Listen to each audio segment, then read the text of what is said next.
This time of year, farm stress and seasonal depression can really start to set in for some people. For some guidance on this, SUNUP's Elizabeth Hokett caught up with our OSU Extension mental health specialist, Ty Gregson.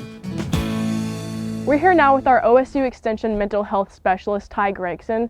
So Ty, we've been in a period of time where a lot of people have been sick because of the flu. We were kind of stuck in our houses probably for the last couple of weeks because of the weather. That can kind of affect our mental health, and especially because of seasonal depression, which not a lot of people probably know about. So can you tell us a little bit about what that is and why it happens? Sure. So seasonal depression is a real thing. So it does exist. It's in a diagnostic manual. So when it happens, we know that it does.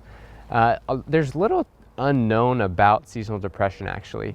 There's some kind of guesses that researchers have about seasonal depression. It has a lot to do with the lack of sunlight that happens during the winter seasons. We have less sun, therefore it says that it can affect your serotonin or melatonin levels. Serotonin affects your mood, melatonin affects your sleep. So if you're noticing yourself struggling with sleep, that might be a symptom of seasonal depression. If you're noticing yourself being a little more irritable, frustrated, down, might be some symptoms of seasonal depression. Yeah, so what kind of period of time do we normally see this between? Yeah, I think because of the lack of sun, so probably around daylight savings, I'm not gonna say that's your official start time, but I'd say we see less sun over that period. So then until maybe even the next daylight savings period. Yeah, so is it kind of affected by weather at all too? Not so much weather. I think a lot of that is just kind of normal irritable frustration. Because again, research shows that it's sunlight, but if you're talking about weather, it's colder. I personally don't love the cold. So I mean, you're having to deal with more things as far as, well, are there icy roads? Is there gonna be snow? What kind of clothes do I have to wear? Do my kids have the right clothing on? What about crops? There's so many extra stressors that come in with the cold weather that might just be some of the effects. Yeah, and what are some of the ways that you've seen that maybe can help with seasonal depression? Yeah, so there's a few treatments. I'll go through the four that I'm aware of. There's a light therapy, which I don't know a ton about, but it does exist and it's out there. But then there's also psychotherapy, so normal counseling and therapy.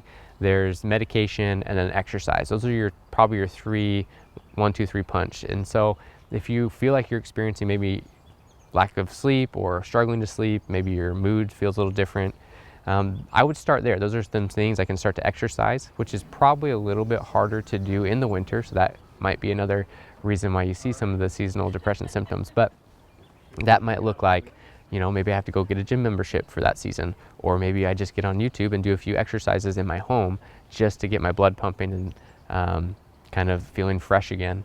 But then you can receive medication, and usually again that's going to go towards medication that affects serotonin levels.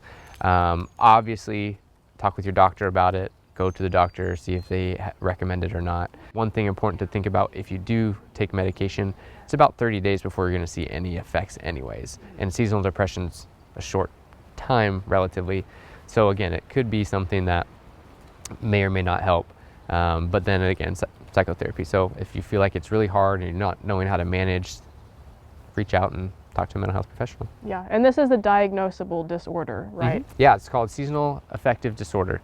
And so, again, little is known about why, but it's real and it happens. And one of the things to be aware of is maybe you're experiencing some before and even some after. I think more of the after could be something to watch for. I mean, we're coming out of the seasonal time. Spring's going to happen. We're going to have more light. So you might see some of these things naturally fade as far as your mood or sleep symptoms. But if they're not going away, this is where, okay, maybe I really should tap into some of those resources. Yeah, and especially with producers and farmers and ranchers during this time, wheat farmers are kind of waiting for the crop to come up. That anxiety might also add to some of this. Can you touch on that a little bit? Yeah, so there's so many things as far as, I'm worried about my crops, I'm worried about my finances. Oh, we just got out of the cold.